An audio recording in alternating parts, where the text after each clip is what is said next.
검찰이 재작년 민주당 전당대 돈봉투 사건 수사하고 있죠.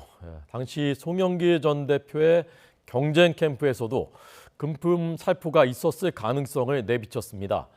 오는 12일이 체포 동의안 표결입니다. 다른 캠프로도 수사가 확대되면 파장이 더 커질 것으로 보입니다. 김혜린 기자가 보도합니다. 지난달 24일 검찰은 윤관석, 이성만 두 현역 의원에 대해 구속영장을 청구했습니다. 두 의원의 구속영장 청구서엔 지난 2021년 민주당 전당대회 당시 윤관석 의원이 돈봉투 살포를 계획하게 된 상황이 구체적으로 언급돼 있습니다. 검찰은 경쟁 후보 캠프에서 민주당 국회의원들을 상대로 금품을 제공하며 지지를 호소하고 있다는 정보를 윤 의원이 입수했다고 적시했습니다. 송 전 대표의 캠프뿐 아니라 다른 캠프에서도 금품 살포가 이루어졌을 가능성을 내비친 겁니다. 다만 검찰은 경쟁 후보 캠프가 어디인지 구체적으로 적진 않았습니다.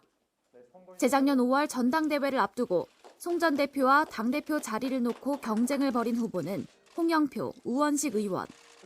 송 전 대표 측이 당시 경쟁 후보들과 격차가 좁혀지던 시기로 검찰은 영장에서 지지율 역전 위험성을 돈봉투 살포 이유라고 밝혔습니다.